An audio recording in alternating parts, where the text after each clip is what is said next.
Хорооны дарга эрхэм гишүүдээ улсын их хурлд судалтай 5 намын төлөөлөл болсон 9 улсын их хурлын гишүүн хамтдаа улсын их хурлын тухай хуульд нэмэлт өөрчлөлт оруулах тухай хуулийн төсөл боловсруулж өргөн барьсан. За энэ хууль нь юу юм бэ гэхээр ер нь парламент байнгын ажиллагаатай парламент байгуулагдсанаас хойш энэ хугацаанд ойролцооныг 7-8 байнгын хороо бол тогтмол байнгын үйл ажиллагаа явуулсан.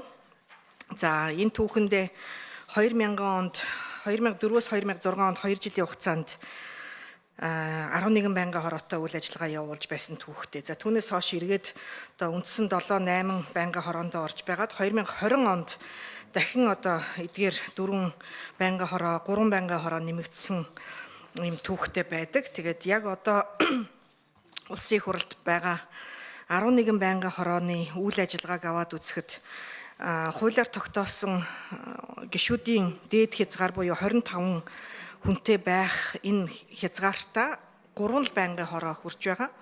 За зарим байнгын хороо буюу жишээлбэл манай байнгын хороо 12 хүнтэй. Тэгээ хуулиар тогтоосон энэ 25 хүнийхээ одоо 50% нь ч хүрдэггүй. За ажлын ачаалал ч гэсэн бас харьцангуй өөр байгаад байгаа. Ажлын чигүүргийн давхардал ч гэсэн нэлээдгүй харагддаг. Тэгээ бидний одоо өнөөдрийн бас хилцэж байгаа асуудлуудтай ч гэсэн холбоотой чигүүргийн давхардал нь нэлээдгүй ажиглагдж байгаа учраас үүн дээр эргүүлэн одоо үндсэн 7-8 байнгын хороонд иргэн шилжье. Ер нь бол одоо энэ чигүүргийн оновчтой байдлыг илүү ухаалаг цомхон байх төрийг улсын их хурл өөрөө одоо манлайлан бас хэрэгжүүлэх хэрэгтэй гэдэг үүднээс 11 байнгын хороог 8 байнгын хороо болгож буулгахаар одоо өөрчлөлтийг оруулсан.